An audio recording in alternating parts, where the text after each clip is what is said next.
Welcome into the Wiltfong Whip Around. Today is Monday, May 6th, and we're coming off another exciting weekend of visits all over the country. I got Steve Wiltfong here, but before we get started, I'm not going to ask you to subscribe to the On3 Recruits channel. I'm letting you know that the Wiltfong Whip Around can be enjoyed on Spotify and Apple Podcasts as a podcast. Remember, you don't have to hit subscribe to the On3 Recruits channel to listen to it as a podcast on Spotify and Apple. All right. Let's get it going, and we got some major Fong Bombs to start the week. Let's check out some of these, a couple 5 stars this week. Let's bring on the great Steve Wiltfong. Oh, okay. Bring on the Knicks. Bring on the Knicks. Round 2, baby. Let's go. You got any Fong Bombs for the NBA playoffs?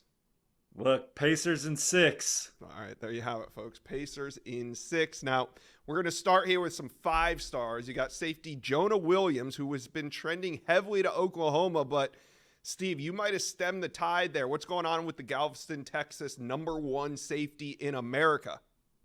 Well, 2 visits to College Station this spring, I think, has put Texas A&M in pole position for Jonas Williams going into the next wave of visits. Mike Elko's track record of helping develop guys like Jesse Bates and Kyle Hamilton has certainly resonated with Jonas Williams, plus the way they plan to use him as a Swiss Army knife in this Texas A&M defense. Also, the relationship with Ishmael Aristide is as good as any that he has in the country right now. He thinks Texas A&M is a place that can get the best out of him. They also have a really good baseball program. This is one of the best dual sport athletes in the country. Now, he's got some visits coming up, Josh. Oregon on May 17th. So Oregon's going to get him to campus at least 2 more times as he takes an official visit to Eugene in June as well. LSU's in the mix. USC's in the mix. Oklahoma, Ohio State also in play. But I like the way that this is setting up right now for Texas A&M. All right, now I'm looking at the recruiting prediction machine as we speak, and it shows Oklahoma now trending at 78%. Prior to your Fong Bomb, we were sitting, I think, at 92% in Oklahoma's favor. Let's see what happens this week, see if other insiders jump on this wave. Who do we got to talk about next? We have offensive lineman Josh Petty. Now, he's been taking visits all over. He was at Ohio State midweek last week. He's been to Tennessee. He's been all over. But you put in a pick for Josh Petty to Florida State. What are you hearing? Well, Josh Petty and his family are keeping a lot of schools warm as we head into the summer of his recruitment. But I like the way this is setting up for Florida State. His older sister is going to attend school in Tallahassee. The opportunity for them to go to the same school is something that's always been special for Josh Petty and his sister. Coach Alex Atkins, Coach Mike Norvell, those are 2 guys that he could see himself playing for. Had a great visit to Tallahassee this spring. So I think this is setting up nicely for Florida State, but there is certainly a lot of competition from Georgia Tech to Clemson to Auburn to Tennessee, Stanford, Oregon, Ohio State, Notre Dame. But the style of play that Florida State has, the visits, Alex Atkins and his track record, his sister going to school at FSU. I think this one's starting to line up well for the Seminoles. We'll see if that remains the case after this next wave of official visits. Yeah, and right now the Florida State Seminoles have the #1 interior offensive lineman, Solomon Thomas, already committed to them, so we'll see what they can do with Josh Petty. Josh, this young man's going to take 7 official visits in a row. He's going to start weighing 260 pounds. By the end, I expect him to weigh about 285. They do nothing but eat plenty on of weight these to trips. cut just before the season begins. Let's talk about running back James Simon. Now, James Simon had been trending toward LSU for some time, but then we knew that LSU was kind of out of the picture as they took on 2 running backs, and I've been waiting for this one. You got James Simon now predicted to Texas. Why does that make more sense? Yeah, we've been talking about this on Whip Around. You've been talking about it with Chad Simmons on Inside Scoop. Now Chad and I are both rocking with Texas, joining our colleague Justin Wells from Inside Texas. We like where the Longhorns stand. We think he's going to come off the board sooner rather than later. The relationship with Tashard Choice, Coach Sarkisian in that offense, the recent visit to Austin for the spring game. This is really setting up nicely for Texas. They're the one to beat. Notre Dame is their competition right now, but I like the Burnt Orange as they're on track to sign one of the nation's premier running backs for yet another cycle. All right, now we're seeing you move that Jonas Williams pick off of Oklahoma to A&M, but you put in a new Sooner pick for Tristan Haynes, a really good-looking 6'2", 160-pound corner, top 150 prospect. What do you like about Oklahoma in this recruitment?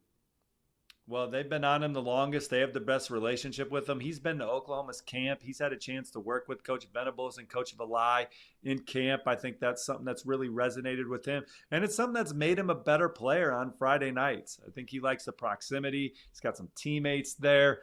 I think this is setting up really nice for Oklahoma going into his Tuesday announcement. Oklahoma chasing a top 10 class for a second straight cycle after finishing number 9 a year ago. Offensive lineman Jacoby Ward goes 6'4", 305 pounds out of Savannah, Georgia. And we know Auburn recruits these skill positions really well. They've been really working hard at the offensive line. And Jacoby Ward, he could be a big pickup. Why do you like the Tigers in this one?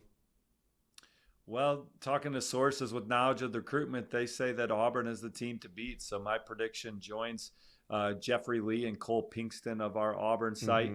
And Auburn's got a chance to put together a really strong offensive line haul. I now have 2 RPMs in favor of Auburn at the point of attack. I also like them for Broderick Scholl out of Bixby, Oklahoma, one of the top-ranked offensive tackles in the country on 3. They're going to keep swinging on guys like 5-star Andrew Babalola as well. He had a really good visit on the Plains here this spring, and I think Auburn's near the top of his list. Some other schools that you hear mentioned prominently, Michigan, Oklahoma, Stanford, Tennessee, but Auburn in the thick of it for Andrew Babalola, and I think they lead for Jacoby Ward.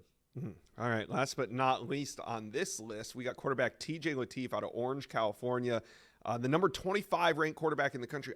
There's only got to be 2 or 3 left uncommitted in the top 25 of the quarterbacks, and TJ Lateef is one of them, and you are now predicting him to Nebraska.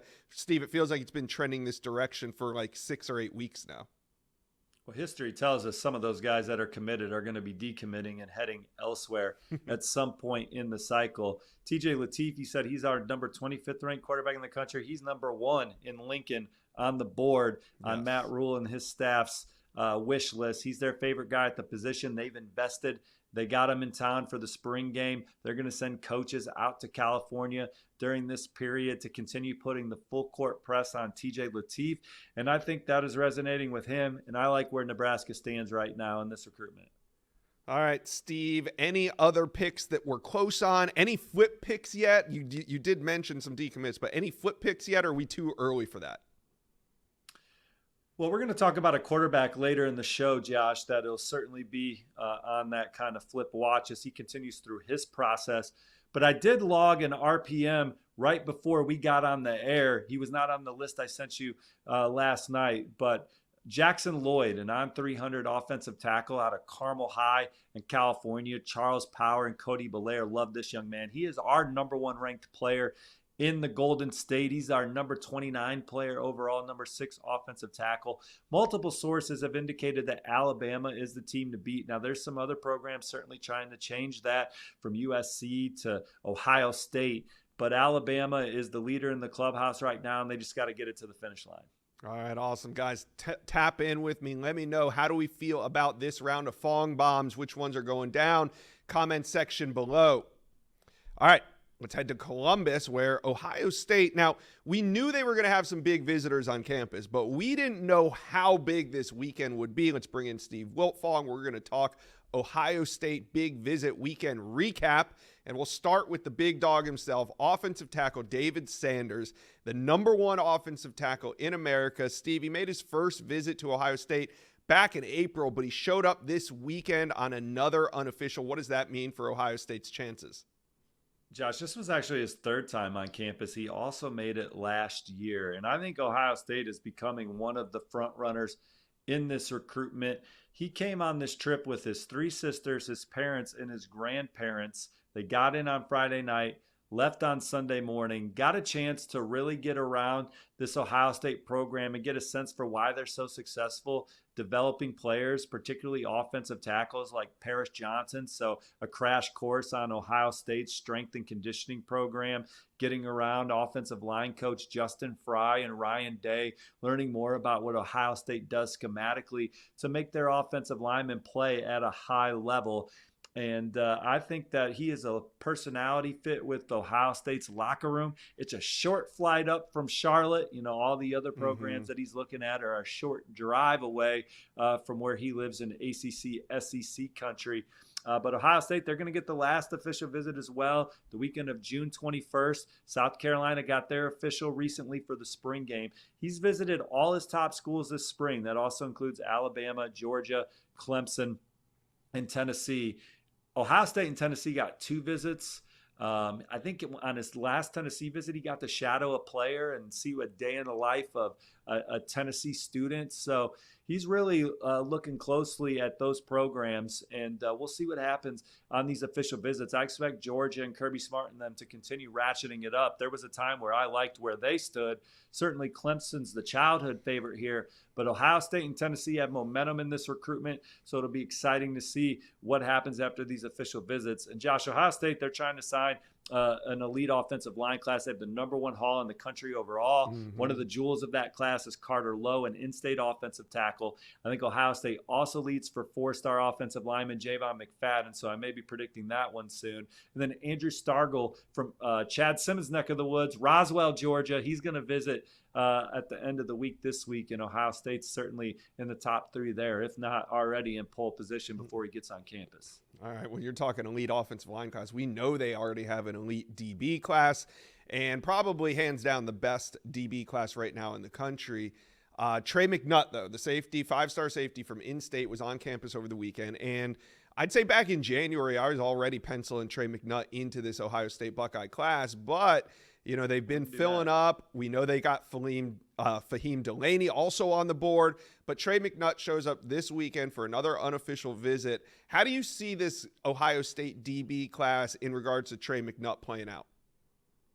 Well, I think they're one of 4 front runners. You got Oregon, you got Texas A&M, you got USC, and you got Ohio State. That's half of his top 8, but I think that's the top 8. And he enjoyed getting back to Ohio State and being around new safeties coach Matt Guerrieri.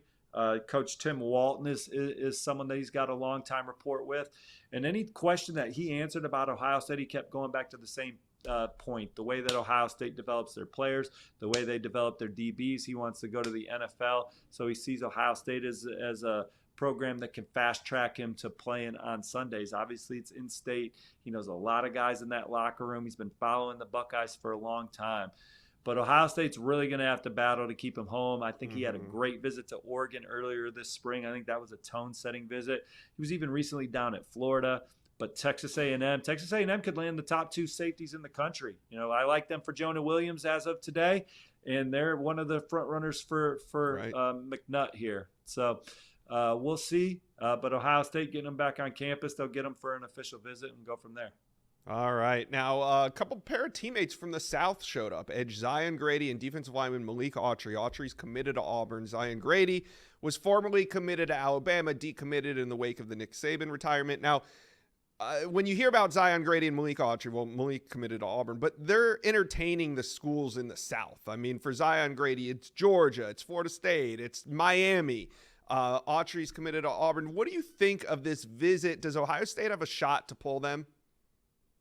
Well, Zion Grady, they do. My RPM's on Miami, and I like the Hurricanes, as I talked to you this morning. But Grady had a great visit to Ohio State. It was his first time on campus. Really enjoyed getting around Coach Johnson and Coach Clark. Liked the presentation that they gave and the knowledge. But the biggest takeaway for him was that Chase Young was back on campus. Michael Hall was around, and those guys told him, you got to play for Coach Johnson. It was the best decision they ever made. He pushes you to be a great player, but even a better man, and how Coach Johnson has impacted their lives and how their games evolved under Coach Johnson. It was a hell of a weekend to bring in a couple of these defensive linemen to spend time with guys that have heard their names called early in the NFL draft. With Autry, I think when said and done, be it tough to pull him away from Auburn. Had a good visit to Ohio State, of course. We'll see if he gets back for an official visit. He's made some rounds, been to places like Texas. But Zion Grady, I could see Ohio State really giving Miami hell on the trail in that one. And he also likes Tennessee and Auburn too. Ohio State fans, let me know. How do we feel about this list? Let me know, comment section below. How many of these prospects will ultimately sign with Ohio State? It could be a big signing class, so let me know, comment section below. All right. I think it's time to buy stock in Keon Russell. The Duncanville quarterback is having a fun offseason. He's an SMU commit, but Russell is now being recruited by everyone. Alabama was the most recent offer, but got to remember, SMU does feel confident in their ability to keep him. Now we're going to talk to Steve Wiltfong for the latest on Russell's recruitment. Steve, what are you hearing coming off another recruiting weekend? Well, I think a school that I need to start mentioning a lot more with him and mentioning first when I start talking about schools that have the best chance to flip him is Ole Miss. We've been sleeping on Ole Miss a little bit, Joshua, as we talk about Keon Russell on Inside Scoop and Whip Around. But he returned to Ole Miss's campus recently for an official visit. And Ole Miss was the first major program to offer Keon Russell a scholarship. That predates SMU. They were at the table before the Mustangs were at the table. And talking to Keon Russell's dad this week, they loved that they were able to evaluate and see something in Keon before the rest of the country did, and even the in-state program. So this is a young man that's been winning going back to Pee Wee football, 6 years old. Led Duncanville to a state championship as a junior with a fantastic season. Ole Miss offered him before the season, or offered him in September. And so they've been on this train for a while. They got him back to campus. They loved the atmosphere of that football program. And the elder Russell compared it to Oregon when Chip Kelly was building it up with the swagger and the uniforms and the Nike. He gets that same kind of feeling around Ole Miss with the exciting offense. And Ole Miss has had the two best seasons in program history under Lane Kiffin. They like Charlie Weiss and the offense and the way those guys work together and scheme it up. So he's going to take upcoming visits to SMU. He'll be back there for his official visit this month. He's got Alabama and Florida coming up. But if you're asking me, and Oregon and Texas are in it, but if you're asking me which school I think the biggest threat is to flip him from SMU, I would say Ole Miss right now. Now, he is committed to SMU, and how would you consider how solid is he right now to SMU, in your opinion? Well, I think, they really like SMU and being in Dallas and being around all those opportunities off the field, the marketing, the alumni, the contacts that you can make, that SMU's transitioning to the ACC, being part of the roster that helps them be very competitive in that league. And certainly Coach Lashley and his staff have done a great job. So there's still a lot SMU has going on for them in this recruitment. But, Josh, we've been doing this a long time. And when you got these SEC programs sniffing around, it is hard to hang on. I'm not saying they're not gonna, but we know. Trey, producer in the back, he knows it's going to be hard for SMU to hang on to Keon Russell with these prominent programs with what they have to offer also at the table. But we'll see how his official visit goes. And we'll see how it all goes. And like you said, it's going to play itself out over these visits. Keon Russell not shutting it down, but he is still committed to SMU. All right, let's talk some 2026 quarterback. You got some new predictions. Will Griffin out of Tampa Jesuit, On3's number 7 ranked quarterback in the 26 class. You predicted him to Florida. What are you hearing there? Well, I think Florida's the team to beat us. He continues to work through his process, so my RPM reflects that. He's been to campus several times. Family has attended school there. On one of his most recent visits, he shadowed DJ Lagway, got a day in the life of DJ Lagway, true freshman quarterback at Florida. Coach Napier, Coach O'Hara, those are guys that he's built a good rapport with. Florida's all in on a lot of these in-state quarterbacks. Brady Hart, I think they're near the top of the list for two out of Cocoa, another Florida legacy recruit that they'll have a great shot at. Dia Bell, they'll continue to swing on. Noah Grubbs as well. And Noah Grubbs, the intel's favoring Notre Dame right now. And Notre Dame's definitely at the top or near the top for Brady Hart as well. Dia Bell, you got Texas, you got LSU, you got Penn State, programs like that they're battling. But for Will Griffin, I think that they are setting the bar in that recruitment with so many great visits, and just him thinking about playing in the swamp, I think fires him up too. I mean, he loves it there in Gainesville, and Florida's doing a good job there. So my RPM reflects that. All right, now Houston, Texas 2026 quarterback Kean Henderson. He's ranked as the number 2 athlete in America, but what's the latest intel you got there? Well, this is one of the most coveted recruits on the board for Houston head coach Willie Fritz and his staff, regardless of cycle. He's a 2026 number 31 prospect in the country overall. Some schools like him as a wideout, where he was terrific as a ninth grader, but Houston sees him as the face of their program at quarterback. He's going to visit there on May 17th, and I think they're the one to beat, and my RPM reflects that, just what Coach Fritz and company did at Tulane. And this is a relationship that goes back to them being at Tulane, where they got to know Keyshawn, so it was a smooth transition to Houston. Their offensive coordinator, Sean Bell, he had a relationship with Keyshawn as well, and so I think those strong relationships, being the face of the program, Houston on the rise in the Big 12 now. I like where Houston stands, and so my RPM reflects that. All right, the last 2026 quarterback we want to talk about is the number 13 ranked quarterback in the class, Jonas Williams. What's the latest update on his recruitment? He's already started to narrow down his list, and Chad Simmons has reported on this as well. But talking to him this week, there are 4 front runners for him, and I would give 3 the best shot of the group right now, because Oregon's the 4th. It's been a dream school of his, but he knows the least amount about them. That doesn't mean they can't make a run. We've seen them make a run. But Oklahoma, he's heavy on Oklahoma. He's heavy on Ohio State, and he's heavy on LSU. He's going to return to all those campuses this summer. We'll see if he makes a decision after this next wave of visits. I know he told Chad that he'd play out his junior year, but 2026 quarterback dominoes are starting to fall, and those will be return trips for him. So we'll see if he's got more clarity on his process. But those are the schools that are at the top of his list. He also added Louisville's in play too. So he might get down to the Cardinals campus, and we'll see if they can leapfrog up past some of these programs. All right, Steve, let's wrap up the Wilt Fong whip around. You can take us out of here. Give us an update on a couple blue chip Midwest pass rushers.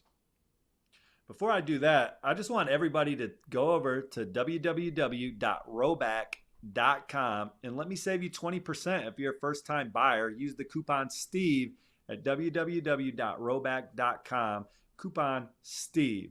Now, about those Midwest defensive ends, edge rushers, you have Justin Hill out of Ohio. He has locked in his decision date for July 3rd, and I like where the Buckeyes stand. That was his dream school growing up. Likes the way their defense flies around on the field. They're recruiting him as a jack linebacker. He's got a relationship with the whole coaching staff. His official visit's May 31st. Now, USC's June 7th, Alabama's June 14th, and Oregon's June 21. He's got great experiences with all those programs, been on all those campuses, sees himself flourishing with all those schools. But I think Ohio State has set the bar going into that one. And then you have Damian Shanklin from my neck of the woods here in Indianapolis, Warren Central. He was just at Alabama this weekend. It was a great visit. We'll see if he gets an official visit on the books for the Crimson Tide. They were one of the latest programs to offer. But I get the sense going into his officials, which also includes Tennessee, Ohio State, Texas, is LSU. He was at LSU's spring game. And I think that LSU, if you're asking me who I would give the edge to right now, I think I like the Tigers. What he's seen Bo Davis do over the course of his career, being at that spring game in that atmosphere where he felt like a big deal. He was signing autographs, doing interviews, spending time with Bryce Underwood and company. Again, loves Bo Davis, just loves the idea of Death Valley. I think LSU's done a really good job in this recruitment. Michigan and Ohio State are also in play, but LSU is the program I'm watching. And I'm glad that you guys watched today's episode of the Wilt Fong Whip Around on the On3 channel. Please, again, make sure you hit like and subscribe. And Josh and I will be back this coming Thursday for another episode.